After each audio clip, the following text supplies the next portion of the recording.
तो hello friends, welcome back to my channel. और friend, आज की वीडियो सीरीज में हम लोग डिस्कस करने वाले हैं बेसिक मैकेनिकल इंजीनियरिंग के अंदर अगले टॉपिक को, जिस टॉपिक का नाम है tensile test, stress strain diagram of ductile and the brittle material. यानी आज की वीडियो सीरीज के अंदर हम लोग जो हमारा टेंसाइल टेस्ट है उसको डिस्कस करेंगे, और हो सकता है कि कुछ जो टॉपिक्स अगले हैं वो आपको अगले वीडियोज में देखने को मिले। तो आइए स्टार्ट करते हैं। और सबसे पहले प्लेलिस्ट को एक्सेस कर लीजिएगा, ताकि प्लेलिस्ट को एक्सेस कर लेंगे तो फायदा आपके लिए ये रहेगा कि आप स्टेप बाय स्टेप चीजों को देख सकते हैं और नोट्स को बना सकते हैं।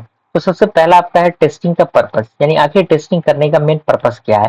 तो ये पूरा पैराग्राफ आपके सामने दिया गया, आपको हेडिंग बनाना है, क्वेश्चन टाइप में नहीं लिखना है, बस आपको एक हेडिंग बनाना है और उसके बाद आपको चीजों को लिखते जाना है। अब चूंकि मैं चीजों को ज्यादा समझा नहीं रहा हूँ, चीजों को मैं जल्दी जल्दी लेके चल रहा हूँ ताकि जल्द से जल्द आपका जो सिलेबस है कवर अप किया जाए, क्योंकि एग्जामिनेशन में समय बहुत कम है।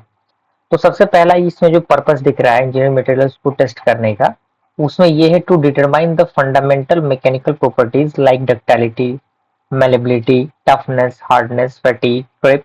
यानी इन सारी चीजों को डिटरमाइन करने के लिए हम क्या करते हैं, बेसिकली टेस्टिंग जो प्रोसीजर्स होते हैं उनको यूज करते हैं। सेकंड आपका कह रहा है to check the chemical composition, यानी केमिकल कंपोजिशन को चेक करने के लिए हम क्या करते हैं, टेस्टिंग इंजीनियरिंग मटेरियल्स का यूज करते हैं। उसका पर्पस यही रहता है। थर्ड आपका है to determine the tensile, shear and impact strength of materials when subject to loaded. Fourth आपका कह रहा है to determine the surface defect in raw materials और प्रोसीड पार्ट्स। एंड फिफ्थ आपका है to ascertain suitability of a material for a particular application, यानी अलग अलग एस्पेक्ट होते हैं इसके। अब यहाँ पे आता है टेंसाइल स्ट्रेंथ क्या होता है किसी भी मटेरियल का। तो इसको आपको हेडिंग बनाना है। तो इसमें सबसे पहला पॉइंट कह रहा है कि tensile strength of a material can be defined as the maximum value of tensile strength under a steady load which a material can withstand before fracture, and it is calculated by dividing the maximum load by original cross section area. कहने का मतलब कि आप tensile strength को इस तरीके से भी डिफाइन कर सकते हैं कि maximum tensile load upon original cross section area is also known as the tensile strength.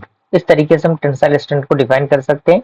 यहाँ पे और भी चीजें हैं कि टेंसाइल स्ट्रेंथ को अल्टीमेट टेंसाइल स्ट्रेंथ या फिर अल्टीमेट स्ट्रेंथ भी कहा जाता है, and it is taking as a basis for fixing the working stress specifically in brittle materials, and its unit are same those of stress, that means kilo per centimeter square और Newton पर metre metre square और पीए, यानी ये उसका unit है जो कि उसका यूनिट इस तरीके से बताया जाता है। अब यहाँ पे कुछ टेंसाइल टेस्ट है किसी भी स्टील का, किस तरीके से बताया गया है यहाँ पे फिगर आप देख सकते हैं।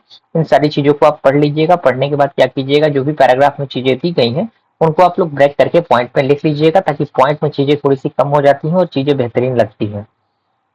और ये भी उसी का पार्ट है, आप उसको देख सकते हैं। ओके, उसके बाद हम लोग नेक्स्ट वीडियो सीरीज के अंदर अगले लॉस को देखेंगे, जो कि हुक्स लॉ है। वही काफी इंपॉर्टेंट है। मिलते हैं अगले वीडियो में, तब तक के लिए थैंक यू।